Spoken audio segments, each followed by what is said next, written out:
Hello, welcome to part two. So I would like to just continue with what I was talking about, how easy it would have been for somebody in the 4th century to rewrite history from the time of after the apostles until their day. What motivated me to do this? Because clearly, I wish I had used to be a book with me, but ecclesiastical histories. Clearly, he was trying to modify history with that, and we see evidence in many of the writings of church fathers of there's been modifications and so forth, and it all heavily points to Eusebius. So this points. So the purpose of the video, how easy, just a continuation of how easy it would have been for Eusebius to rewrite history. So there's 4 different links here, and you'll have access to all 4 in the description below, by the way. So to rewrite history, you have to kind of burn some history, burn some books, okay?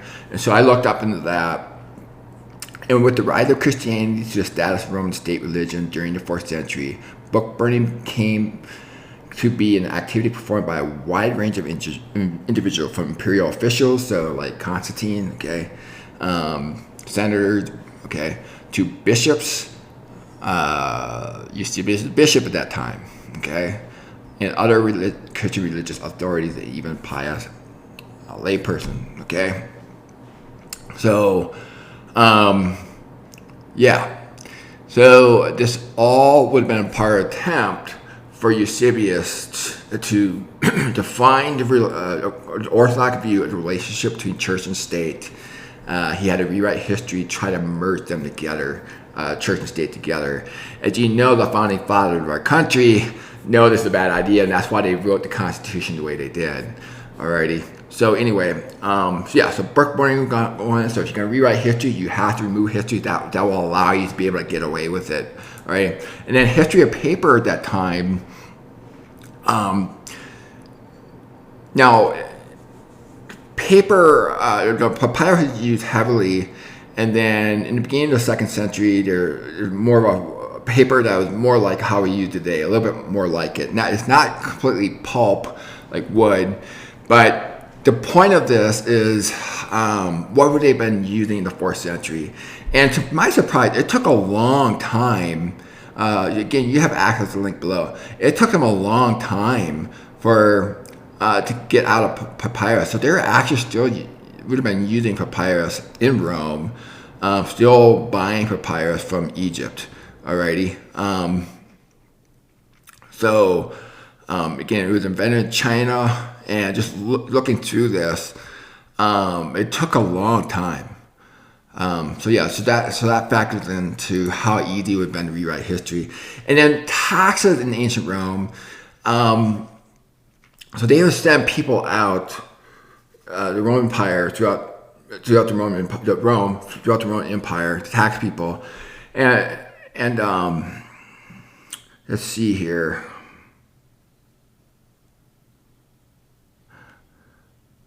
Yeah, and keep in mind, the Roman Empire was dying in the late 200s to early 300s, okay? So this all factors into it, what led up to why Eusebius has been trying to rewrite history and trying to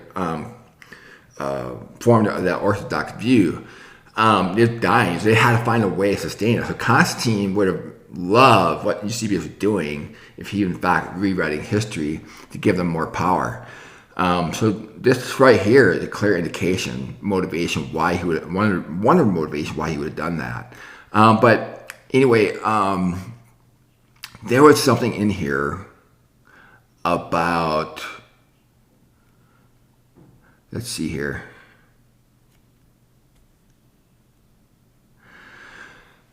Well, there's something about going to their home and gathering what they have for assets and so forth. So they could have easily, now they didn't have books back then, they had scrolled, okay? They could have easily just taken a scroll. And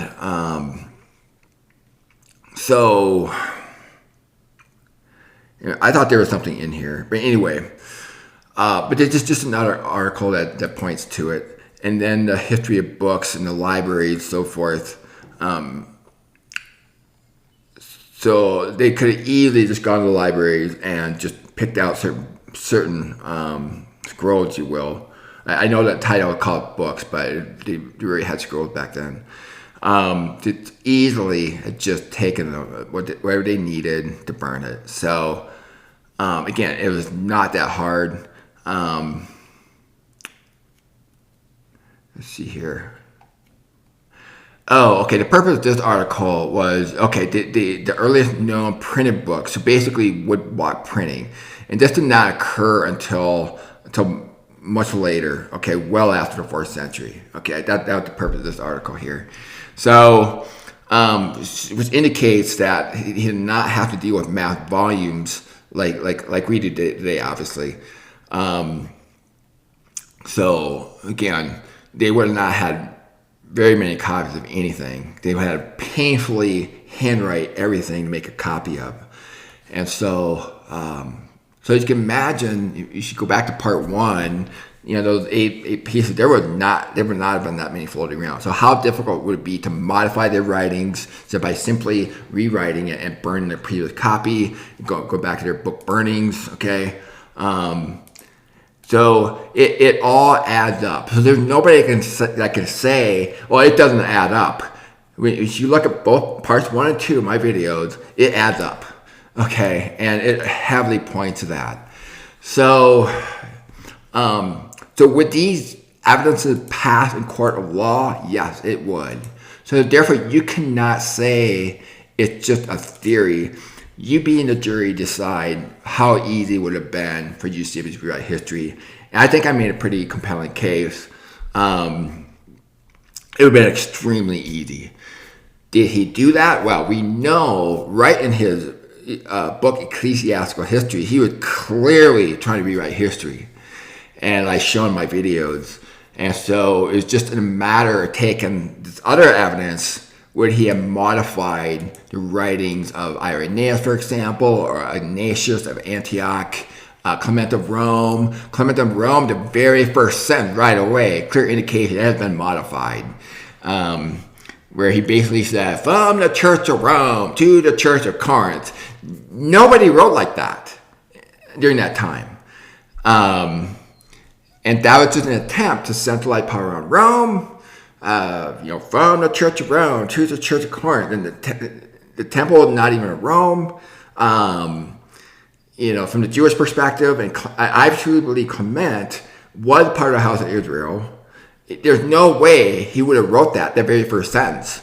His worldview was Jerusalem was the center of his world, not Rome. And that's where the temple was. And the way in the nature of his writing, it clearly this guy was part of the house of Israel. I believe he was the Clement of Philippi, reading Philippians. That makes sense. Okay, but the nature of his writing, there's no way he was writing from Rome. And even if he was, he would not have written it that way. Because it did not, in the Jewish worldview, the world did not center around Rome. It centered around Jerusalem. So anyway, and then Irenaeus, modifications all over the place. We're missing some of the original Greek manuscripts. What can I explain that? Gee. So anyway, but it's for you to decide, you to do your homework. I did some of the homework for you, but I come to the conclusion, there's no doubt Eusebius modified history. Just from his own writings alone, you can clearly see that he was trying to rewrite history. And then he go further, and it just adds up. Yes, a lot of writings church fathers have been modified. So anyway, those are my thoughts. So that ends part 2. That ends this whole topic of how easy it would have been to modify history, church history in the 4th century. Thank you very much, and I hope you have an awesome day. Thank you.